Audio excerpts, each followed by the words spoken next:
સુરતમાં ફરી યોગી ચોક વિસ્તારમાં બિલ્ડરની મનમાની સામે આવી છે। પાલિકાની મંજૂરી વગર 3 સાઈડ આવેલી મોટી હાઈરાસ બિલ્ડિંગો વચ્ચે બેઝમેન્ટનો ખાડો ખોદતા રહીશોએ વિરોધ કર્યો।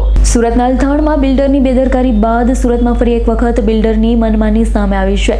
કેલિકોન્જ વેદિકા પ્રોજેક્ટના બિલ્ડરે પાલિકાની મંજૂરી વગર જ ખાડો ખોદી નાખ્યો। યોગી ચોક વિસ્તારમાં આવેલા યોગી હાટ્સના રહેવાસી 200 પરિવાર દ્વારા વિરોધ કરવામાં આવ્યો। પાલિકાની કોઈ પણ પ્રકારની મંજૂરી મળી નથી, છતાં બિલ્ડર દ્વારા બેઝમેન્ટનું કામ શરૂ કરવામાં આવ્યું છે। કોઈ મોટી દુર્ઘટના સર્જાય તો જવાબદારી કોની, તેવા સવાલો ઊભા થયા।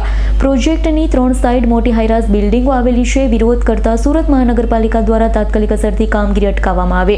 7 દિવસમાં બિલ્ડરને નોટિસનો ખુલાસો આપવા પણ જણાવવામાં આવ્યું છે। પાલિકાએ જે નોટિસ આપી તેમાં પણ ઉલ્લેખ કરવામાં આવ્યો છે કે બાંધકામ ગેરકાયદેસર શરૂ કરવામાં આવ્યું છે।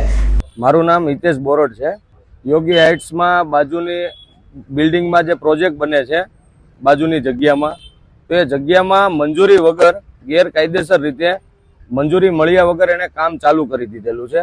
17 થી 18 ફૂટ માટીનું ખોદાણ કરી નાખેલું છે।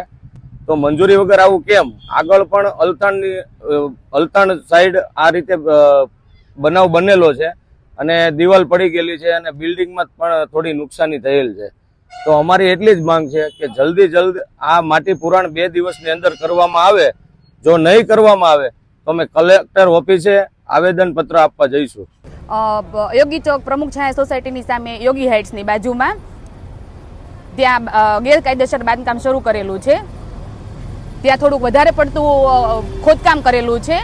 જો યોગી હાઇટ્સની બાજુમાં એ ખોદકામ છે એમાં પુરાણ કરવામાં નહીં આવે તો કદાચ અલથાણ જેવી ઘટના બની શકે છે, અને જો એ ઘટના બને તો એનું જવાબદાર કોણ?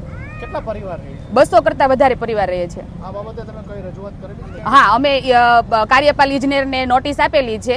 જો તેની કાર્યવાહી નહીં થાય તો અમે કલેક્ટર કચેરીએ જઈને આવેદનપત્ર આપીશું। જી, તમારું? મારું નામ મુકેશ પાઠક છે। અમે બાજુના યોગી હાઇટ રેસિડેન્સમાં 220 પરિવારોનું ભવિષ્ય આમાં લાગેલું છે। ભાવસાર સાહેબને વારંવાર વિનંતી કરવા છતાં પણ આનો કોઈ નિકાલ આવ્યો નથી। તો સાહેબ, અમારું આમાં 220 પરિવારનું કાલ સવારે કાંઈ થયું તો એની જવાબદારી કોણ લેશે? સરકાર લેશે, મ્યુનિસિપાલિટી લેશે કે બિલ્ડર લેશે? અમે બધા રઝળતા થઈ ગયા। જ્યાં વેસુમાં આ બનાવ બન્યો એ જ રીતે આવો બનાવ બનશે તો એની જવાબદારી કોણ લેશે?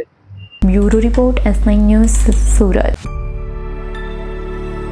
અમારી તમામ માહિતીથી અપડેટ રહેવા માટે જોડાયેલા રહો S9 ન્યૂઝ સાથે।